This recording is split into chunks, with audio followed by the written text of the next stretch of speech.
el acreedor o el deudor debe tener la calidad de comerciante. Entonces, el ejemplo que visualizamos ese día, pues tanto la compañerita que estaba en la calidad de estudiante, ni su servidor son comerciantes. Entonces, podríamos decir que sería un punto para desvanecer esa posible obligación mercantil. Bueno, ese podría ser uno. Veamos lo otro. Una sociedad mercantil o un comerciante mercantil, hablando de un comerciante particular o un comerciante individual, sabemos que siempre va a buscar el lucro.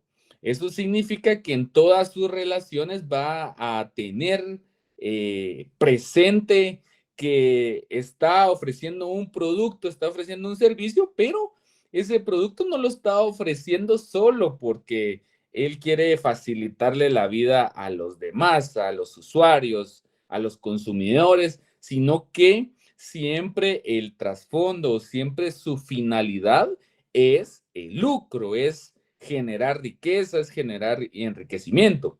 Entonces, si vemos esta relación o esa ejemplificación a la luz o con la óptica que les estoy mencionando, definitivamente mi interés no era lucrativo.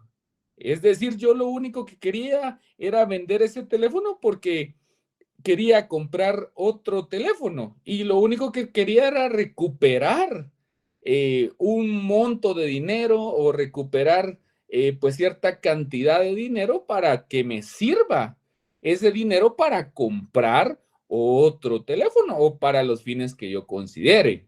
Bueno, perfecto. Entonces, al analizar este caso con estos elementos, decimos, bueno, sí, definitivamente él no es que se dedique a esa venta de teléfonos, a esa venta de aparatos móviles o de dispositivos móviles, etcétera.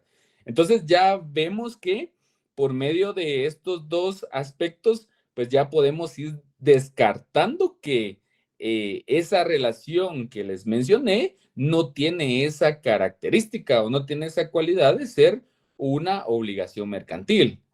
Bueno, ¿que será que puede haber otro elemento que pueda fortalecer lo que yo estoy aseverando? Por supuesto. Una de, digamos, de las cualidades del derecho mercantil es que la mayoría de productos o de servicios que se ofrecen al usuario son a gran escala o son en grandes cantidades.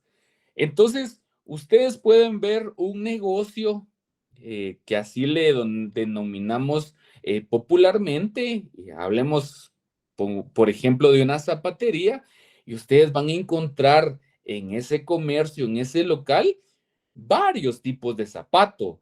Van a encontrar de distintas tallas, de distintos estilos, etcétera.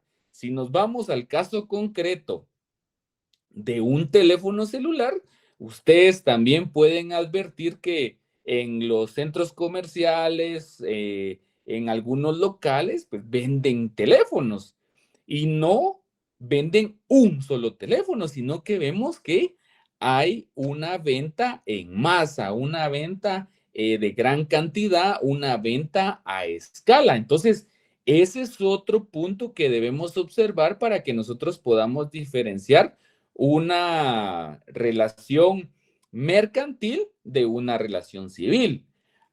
¿Qué otro ejemplo podemos citar? ¿Qué pasa en la venta de un vehículo?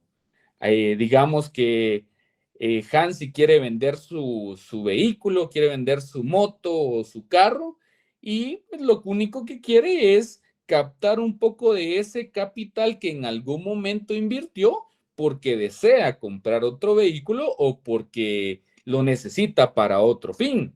Pero notamos que no existe ese fin de lucro y tampoco, pues, suponiendo, ¿verdad?, que no tiene esa calidad de comerciante, pues tampoco él se moviliza dentro de ese ámbito, dentro de ese espectro mercantil. Es decir, él no es un vendedor cotidiano. Ah, bueno, excelente. Entonces, a través de todos estos aspectos, nosotros podemos ir, digamos, descartando cuándo sí se da una relación mercantil, una obligación mercantil, o cuándo es de carácter civil. Ah, bueno, caso contrario sería que Hansi sea una sociedad anónima que tiene una empresa mercantil que se dedica a la importación de vehículos.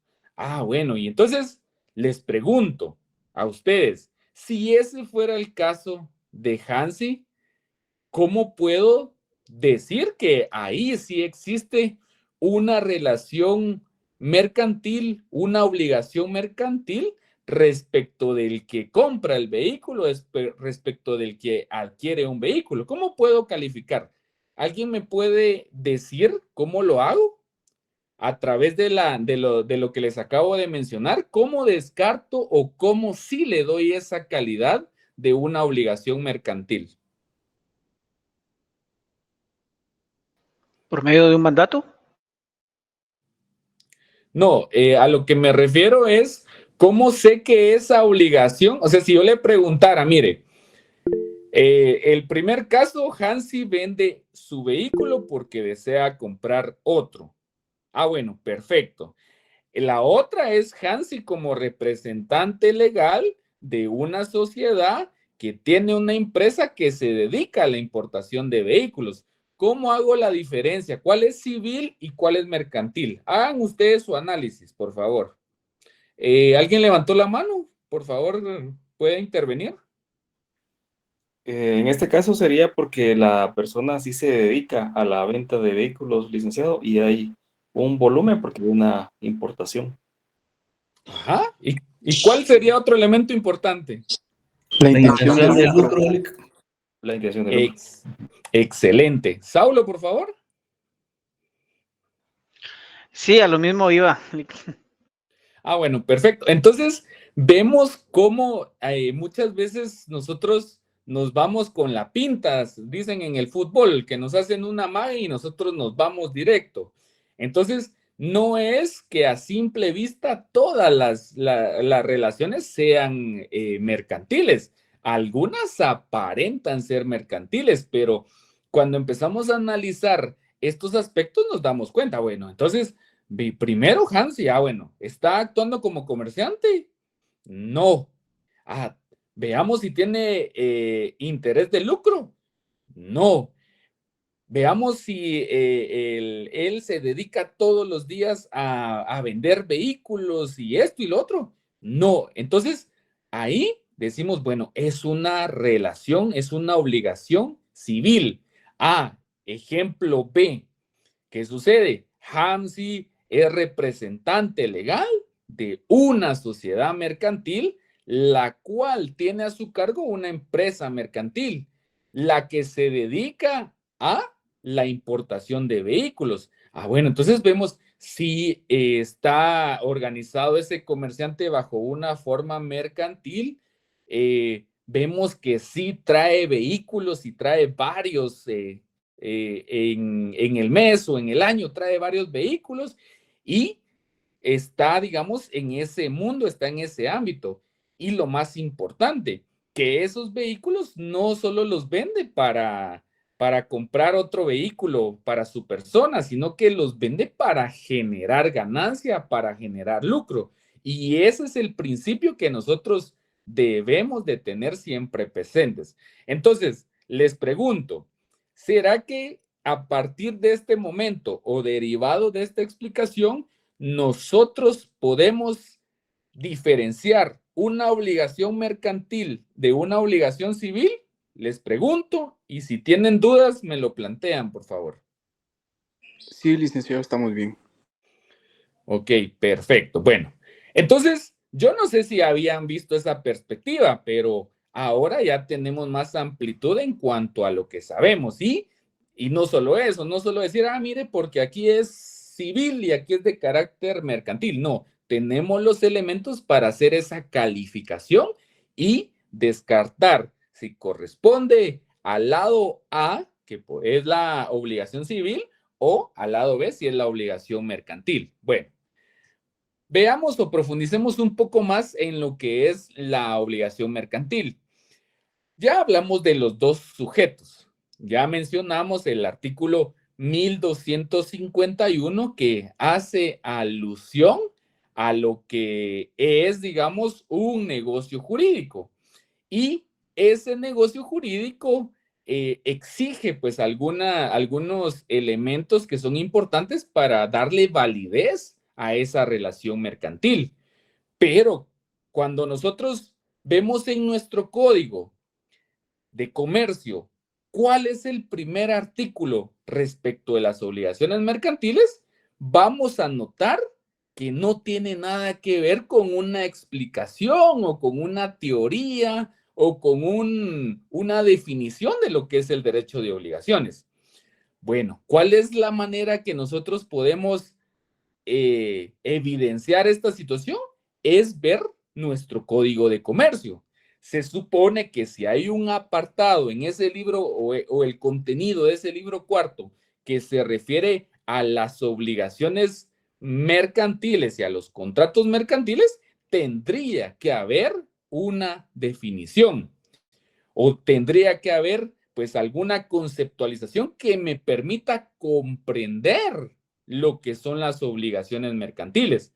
Pero, ¿cuál va a ser el ejercicio que vamos a hacer en este momento? Como ya sabemos que el Código de Comercio se divide en 4 libros, ya sabemos cuál es el contenido de cada libro, ya sabemos que hay una excepción al tema de las sociedades mercantiles porque hay una hasta atrás.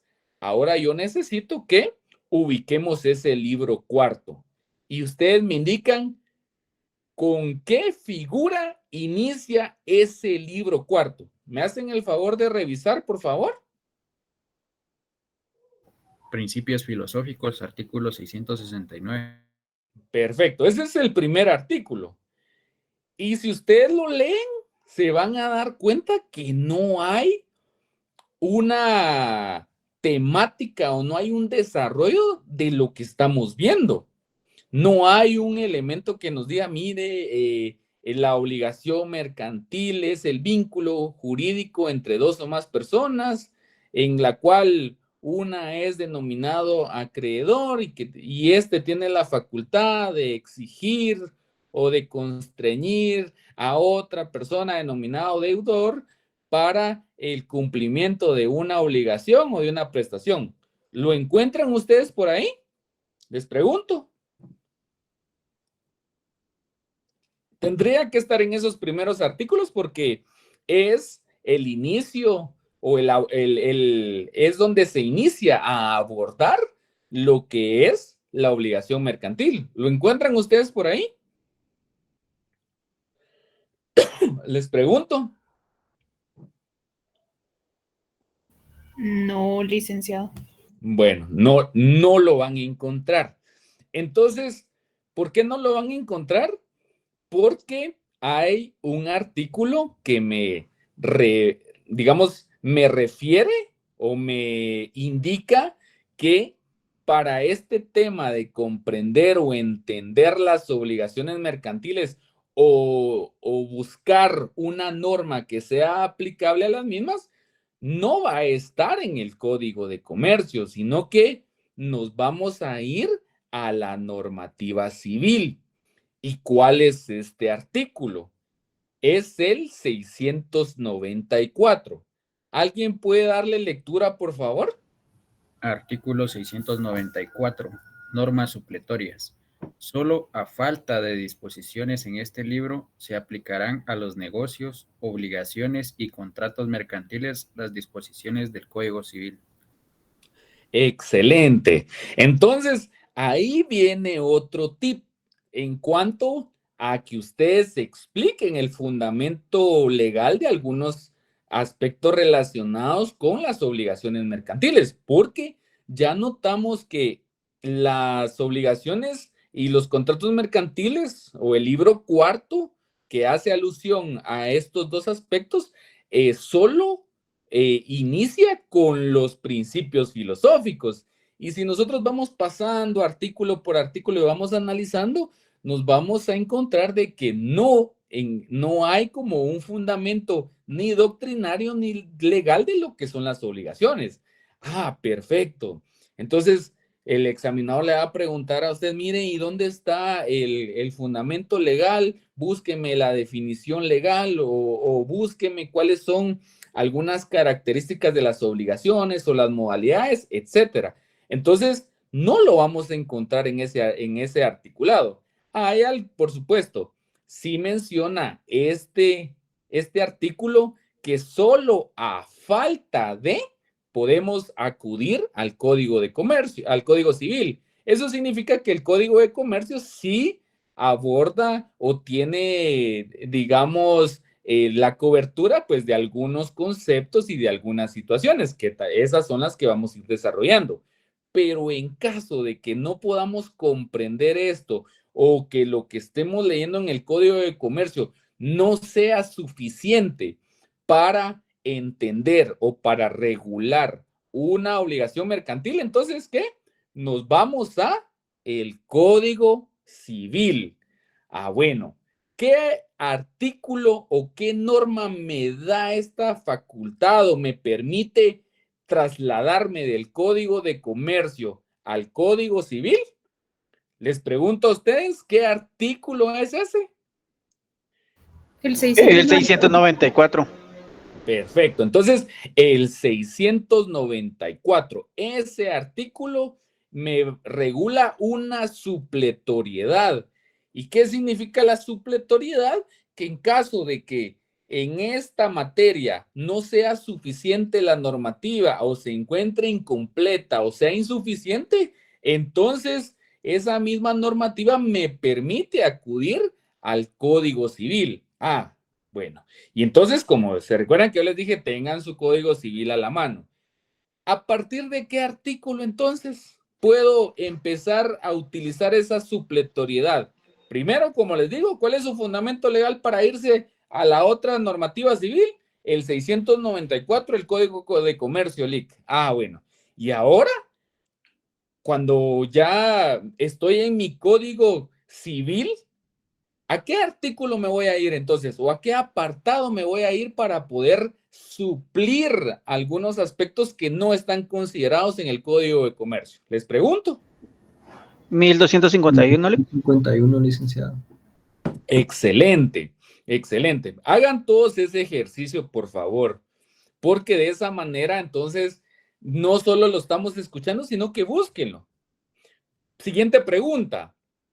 El derecho de obligaciones está regulado en el libro cuarto del Código de Comercio. ¿Y en qué libro está regulado este aspecto en el Código Civil? En el libro quinto. Muy bien, entonces, ¿se recuerdan que esas famosas fichas técnicas que les hago mención o que ya hicimos en el Código de Comercio no son por gusto? Porque si usted va al Código Civil, no va a empezar a buscar en los primeros artículos. El IC dijo que aplique la supletoriedad. Bueno, yo voy a señalar el artículo 694 y me voy al Código Civil.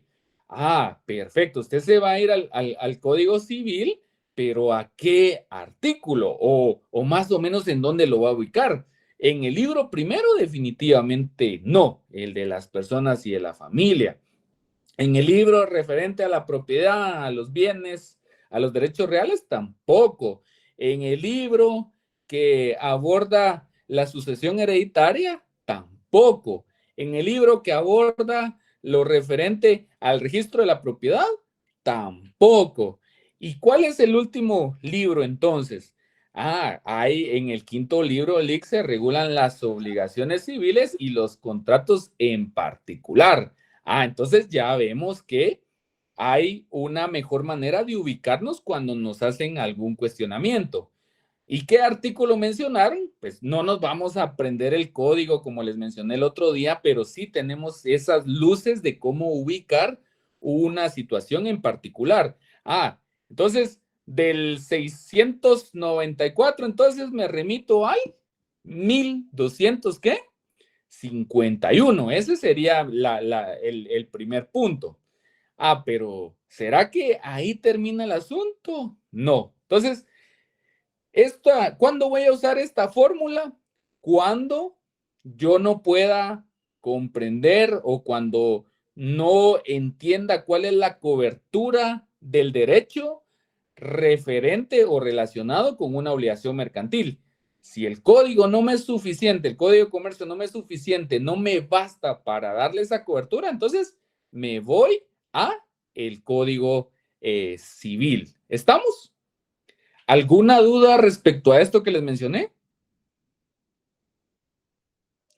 Bueno, entonces creo que no hay ninguna duda. Bueno, entonces, como estamos abordando lo referente al sujeto, entonces me menciona que este sujeto debe tener capacidad y consentimiento. Ahora les pregunto, ¿será que esa capacidad y ese consentimiento están incluidos en el libro cuarto del Código de Comercio o no? Si alguien me puede ubicar una normativa o un artículo que haga una breve mención o que lo aborde someramente el tema de la capacidad y el consentimiento, les pregunto. En el artículo 6 del Código de Comercio regula lo relativo a la capacidad. Ajá, pero ¿será que estamos hablando en el libro que está lo contenido del derecho de obligaciones? ¿O no? ¿O se fue a otro libro? Pues Lick, ahí al finalizar ese mismo artículo, pues nos dice de que todo es conforme al Código Civil, hábiles para contratar y obligarse. O sea, como lo declina para el Código Civil. Exacto. Aquí vemos prácticamente otra situación donde el Código de Comercio, ¿a dónde nos remite? ¿A dónde Al Código Civil. Código Civil. Va, al Código Civil. Y mire, Lick, pero yo no comprendo eso, todavía no le entiendo, no le hallo razón de eso. Veamos qué establece el artículo primero del Código de Comercio. ¿Alguien que pueda colaborarme con la lectura?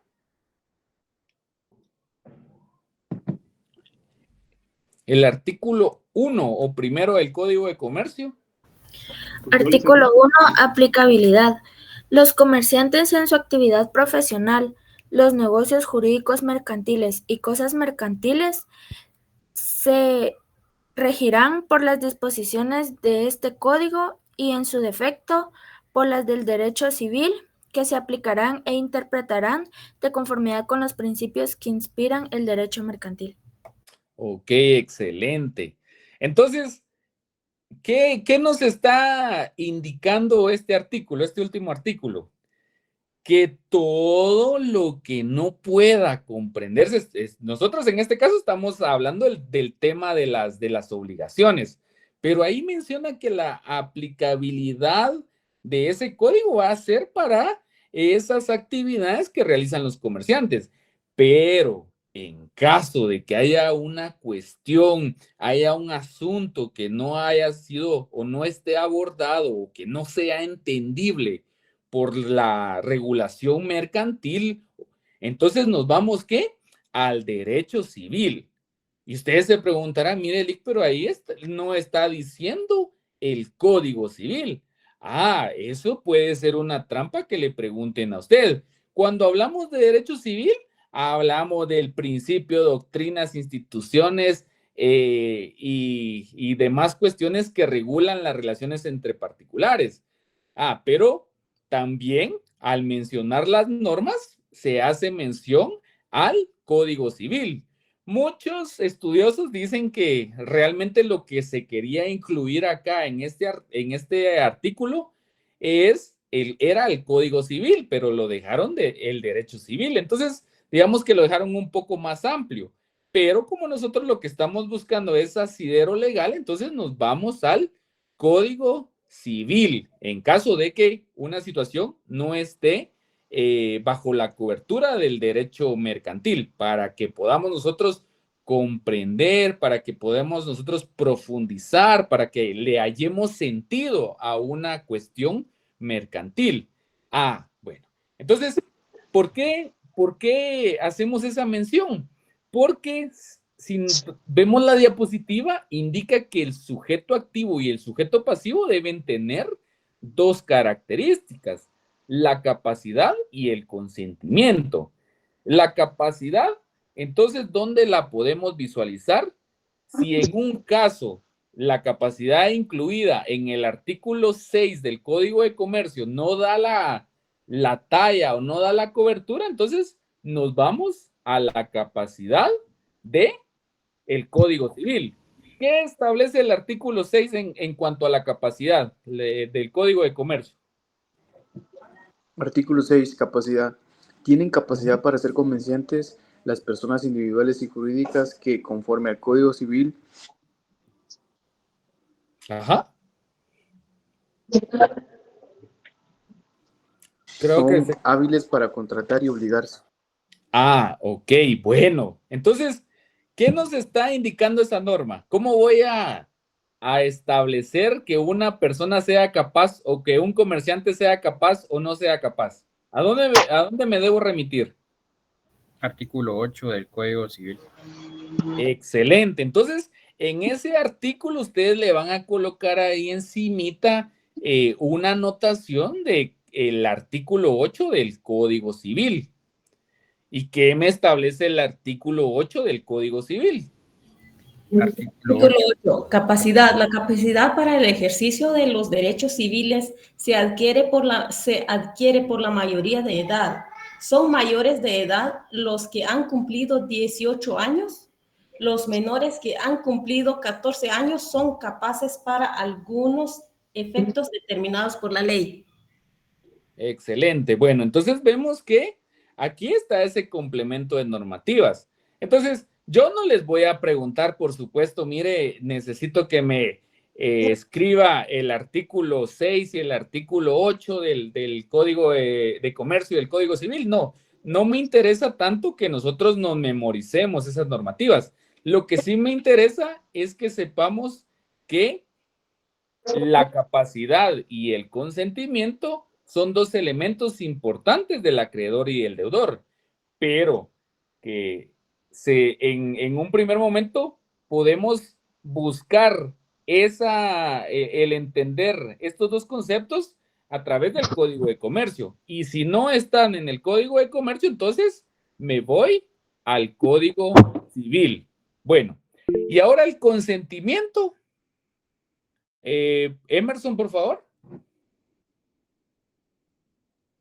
Licenciado, pero también podemos agregar para hablar del tema específico de los negocios jurídicos, el artículo 1254, en donde habla también de la capacidad. Excelente. Podemos agregar el 1254 y podemos agregar el 1255, el 1256, porque, digamos, todos estos artículos sí se refieren a la capacidad, pero tal como dice Emerson, si nos vamos a lo específico, podemos ubicarlo en este apartado del Código Civil. Veamos el 1254, ¿qué me establece? El 1252 primero, por favor. Dice artículo 1252. La manifestación de voluntad puede ser expresa o tácita y resultar también de la presunción de la ley en los casos en que ésta lo disponga expresamente. Ok, excelente. Entonces, ya vemos que esa manifestación de voluntad, esa declaración de voluntad, no está como explícitamente en el Código de Comercio, pero sí podemos comprenderla leyendo o analizando algún articulado en materia civil. Entonces, ahí ya vimos que podemos encontrar temas de la capacidad a través del artículo 6 del Código de Comercio y a través del artículo 8 del Código Civil. Y en cuanto al consentimiento, podemos tomar en primer punto también el 1251 del Código de Comercio, donde me hace referencia al negocio jurídico, y ahí me establece que hay ciertos requisitos fundamentales para que un negocio jurídico pueda considerarse como válido. Y de ahí tenemos la capacidad, el consentimiento y el objeto lícito. Bueno, perfecto. Entonces, ahí vamos comprendiendo. Como les digo, en este momento no les voy a pedir así como, mire, colóqueme tal artículo, no, porque me interesa que nosotros entendamos el concepto, que entendamos la definición y ya nosotros sabemos a dónde acudir para dar una fundamentación legal. Ahora, si yo les pidiera el código de comercio, pues ustedes ya saben que dónde ubicarlo y ahí sí me tendrían que consignar el artículo correspondiente. Y ojo, nunca se les olvide, para que yo pueda ir a esos artículos, siempre tengo que hacer uso de la supletoriedad. En este caso, como estamos hablando de obligación mercantil, la norma que voy a utilizar va a ser el artículo, ¿qué? 694. Bueno, continuemos el desarrollo para que podamos avanzar. Bueno, el objeto lícito. Sabemos nosotros que la materia civil considera que para que un negocio jurídico, un contrato sea válido, el objeto sobre el que verse esa prestación debe ser lícito, debe ser posible. ¿Por qué menciono el tema posible y ilícito? Primero podemos mencionar el tema posible porque sabemos nosotros que hay ciertos objetos que no están al alcance o que nosotros no podemos disponer de ellos. En primer lugar, porque no es de nuestra propiedad y segundo, porque es una cuestión que no puede darse, que no puede generarse y que es imposible prácticamente. Le pregunto, Edwin, como estamos hablando del tema mercantil y estamos hablando respecto al objeto de las relaciones mercantiles, ¿usted podría vender el sol o la luna? Le pregunto a él. Depende, dice. ¿Quién lo quiera comprar? Pero si usamos directamente lógica y todo, pues yo no lo podría vender, ¿verdad? Porque al final yo no tengo papeles o no tengo algo con que basarme o tener para decir eso es mío, ¿verdad? Pero si, como le digo, depende de quién, ¿verdad? Porque si viene una persona y la convenzo, me lo puede pagar al final.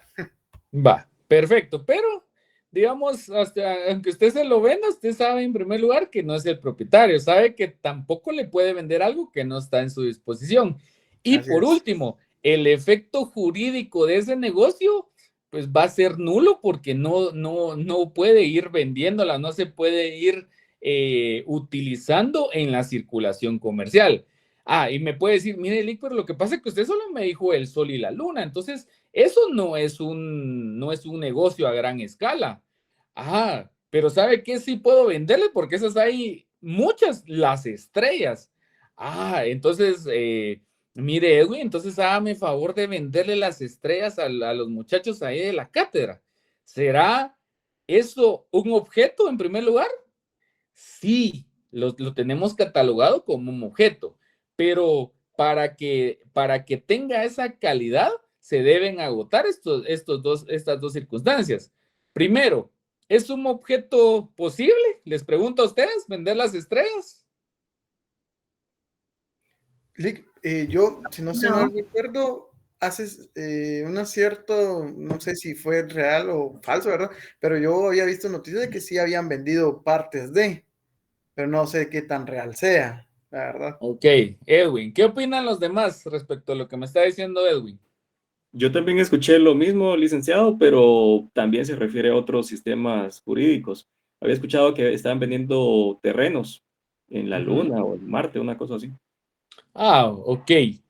Pero aquí estamos hablando como de una cuestión particular, que estaban vendiendo pues algunas fracciones de terreno en la Luna, en Marte y pues donde llegue la ciencia.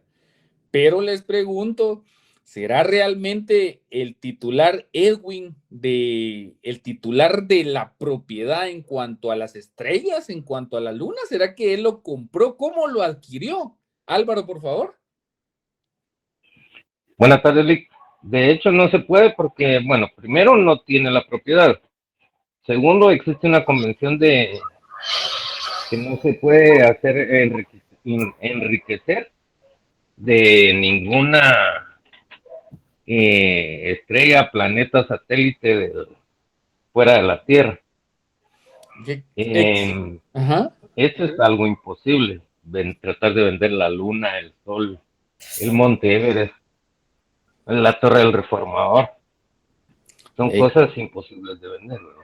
Exacto. Entonces, son objetos, digamos, porque tienen una existencia física, es notoria, pero en realidad no es posible venderlo.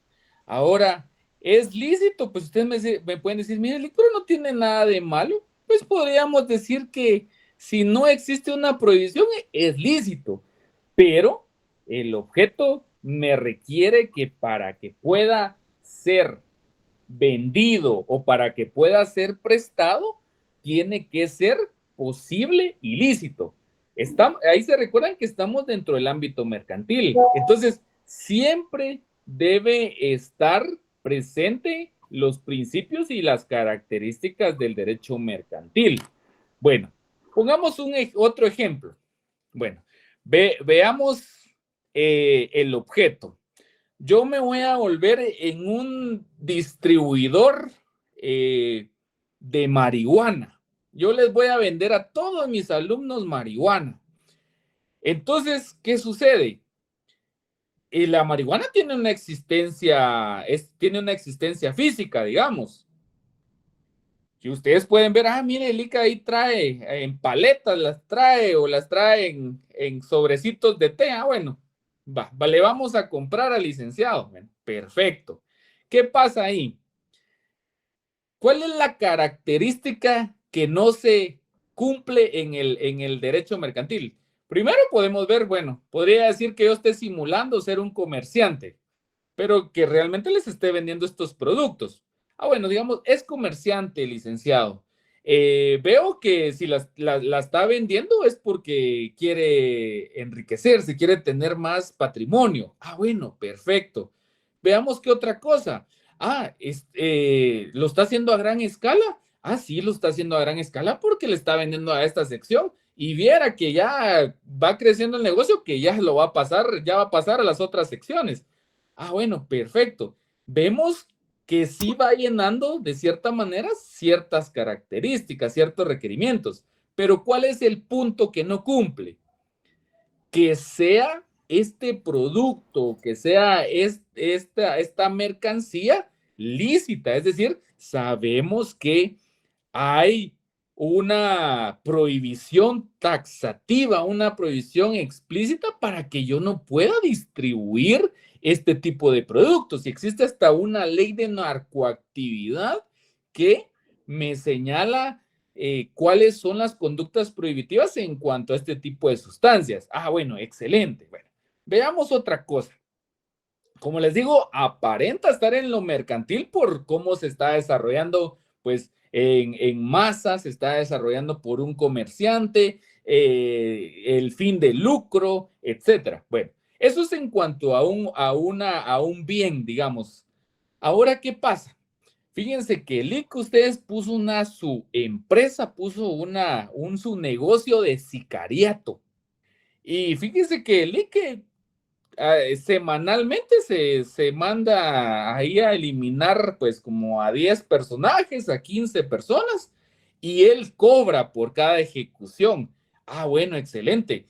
Entonces, y el IC, fíjese que tiene una empresa, pues el objeto está un poco distorsionado en cuanto a eso, porque definitivamente si esa fuera la situación, no me lo podrían inscribir en el registro mercantil porque colusiona con derechos fundamentales, colusiona con disposiciones ya establecidas, prohibitivas y vigentes. Bueno, pero estamos haciendo un caso hipotético.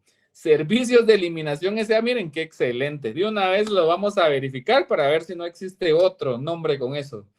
Entonces, veamos. Entonces, ¿qué pasa? Aparentemente está cumpliendo con ciertas características, pero ¿cuál es la característica que no podemos validar? ¿Cuál es esa característica? Que no es una actividad lícita. Entonces, mucho ojo con eso. Entonces, ya sabemos, recapitulando un poco, bueno, ¿qué es una obligación mercantil? Bueno, es un vínculo entre dos o más personas. ¿Cuál es la exigencia? Sí y solo sí, una tiene que ser comerciante, de conformidad con el artículo 5 del Código de Comercio. Bueno, ¿quiénes son estos personajes? Un acreedor y un deudor, los cuales deben tener capacidad y consentimiento. Bueno, ¿cómo definimos eso? ¿Cómo lo valoramos? LIC, podemos verificar en el Código de Comercio si existe esa situación normada y en caso de que no se dé la cobertura suficiente, con base al artículo 694, pues acudo al Código Civil. Ahora, si me refiero a otros asuntos como más generales, ya mencionamos también que el mismo Código de Comercio en su artículo 1 y en su artículo 6 hace referencia a que podemos acudir a la normativa civil. Bueno, excelente. Ahora veamos que existen estos dos sujetos, entonces tienen esta relación, pero esta relación se basa en una prestación de un servicio, que puede ser, en dar, en hacer y no hacer. Entonces significa que tiene bajo digamos, su cobertura o bajo su entendido que pueden ser bienes o prestación de servicios. Bueno, pero ¿qué se necesita? Que ese objeto tenga dos cualidades muy esenciales. Una es que sea posible y la otra es que sea lícito.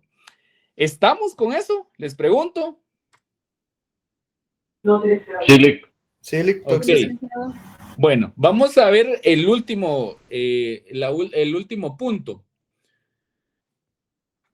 Bueno, el último punto establece que la acción del acreedor contra el deudor, es decir, que ese derecho de obligaciones permite una exigencia, permite un requerimiento, como ya, digamos, tanto el acreedor como el deudor pactaron, negociaron o tuvieron acuerdos respecto a un objeto, respecto a una prestación, significa que existe también la facultad de parte del acreedor de exigir el cumplimiento de esa obligación o de esa prestación.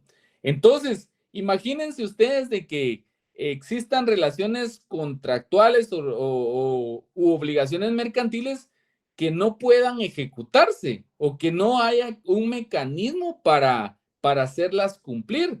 No tendrían ningún sentido ni tuviesen ninguna garantía de hacer negocios. Nadie haría negocios porque diría, bueno, ¿qué pasa si yo le voy a comprar a Evelyn un lote de zapatos que me cuesta 25,000 quetzales o 40,000 quetzales? Si al final del día yo sí hago la transferencia económica por ese producto, pero ella no me lo traslada, entonces no me puedo quedar así. Es decir, la misma obligación mercantil me establece que al tener la calidad de acreedor, ya sabemos que primero, para tener esa calidad, tenemos que tener capacidad y consentimiento. Es decir, desarrollamos esa relación con base a estos aspectos. ¿Qué otra cosa? Los zapatos sí son un objeto lícito, digamos, sí fueron importados cumpliendo con todas las normas arancelarias, las normas portuarias, etcétera. Se hicieron los tributos correspondientes. Excelente. Entonces los zapatos están en una condición legal, en una condición permitida. Bueno, ¿qué pasa? Si ella incumple entonces con la prestación, es decir, yo le estoy cancelando para que ella me distribuya esos zapatos, pero ¿qué pasa? Si ella no lo hace, entonces ahí finalizó el negocio mercantil, ahí finalizó la obligación mercantil. No, la ley sí establece ciertos mecanismos legales o ciertos instrumentos legales para que yo pueda solicitar ese cumplimiento de esa obligación, tal como lo establece esta diapositiva. La acción del acreedor contra el deudor, es decir, el acreedor está facultado para exigir el cumplimiento o la ejecución de una obligación. Ya vamos a ver más adelante a través de qué forma se puede solicitar esta ejecución o este cumplimiento.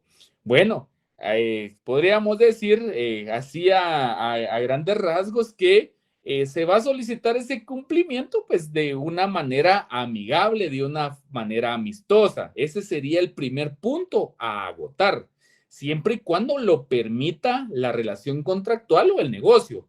Pero en caso de que eso no sea suficiente, pues como les acabo de mencionar, también existen mecanismos legales, existen vías legales para que se pueda llevar a cabo esa exigencia. Y entonces, a través de estos elementos es que se configura lo que es una obligación mercantil. Merly, por favor, ¿me puede poner la diapositiva anterior? Bueno, entonces, ¿qué pasa? Ya al tener esta explicación, entonces nosotros ahora pudiéramos memorizarnos lo que es una obligación mercantil, pero ya no la vamos a repetir solo para memorizar, sino que la vamos a repetir y estamos también en esa capacidad de poder explicarlo, cómo se configura, qué elementos son necesarios, qué nos exige la ley. Entonces, ahora podría decir, bueno, ¿qué es una obligación mercantil?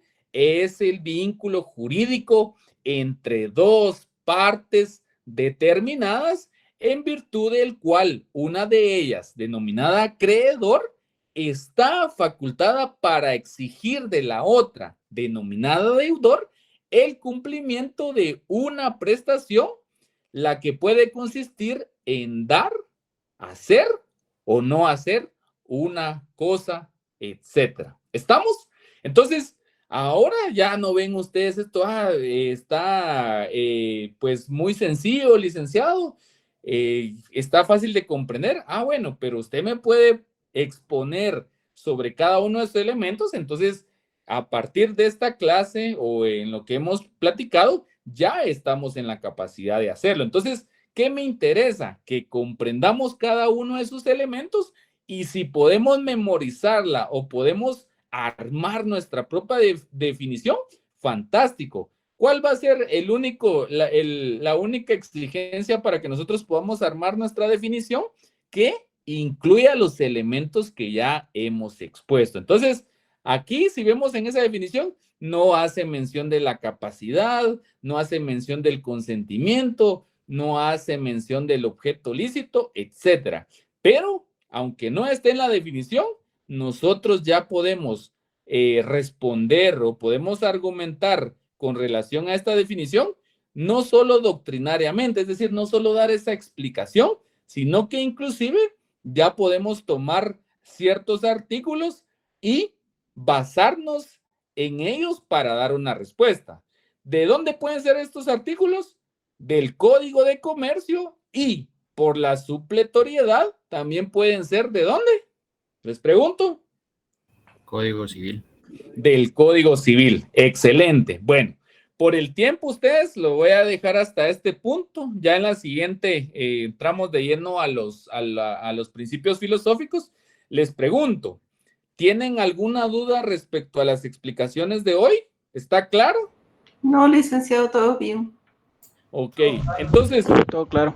Entonces, ¿qué necesito? Que se aprendan esta definición, pero no solo aprendérsela repetitivamente, sino que comprenderla, porque ya tenemos esa descomposición de la definición, pero podemos explicarlo, es decir, no solo lo vamos a repetir y repetir, sino que ya podemos explicarlo. Entonces, ya están ustedes en la capacidad de tomar esta definición o hacen la propia, pero siempre considerando todos los elementos. Bueno, nos quedamos hasta ahí ustedes, si no les robo tiempo con los demás. Perdón que me conecté tarde y que ahorita les dejo menos tiempo ahí, pero el otro día ya cumplimos con ese horario. Bueno, pasen feliz noche. Nos vemos el jueves, si Dios lo permite. Que descansen. Feliz noche, Eli. Feliz clase, Eli. Feliz noche, licenciado. Feliz noche, que descansen. Feliz noche, licenciado. Feliz noche, que descansen.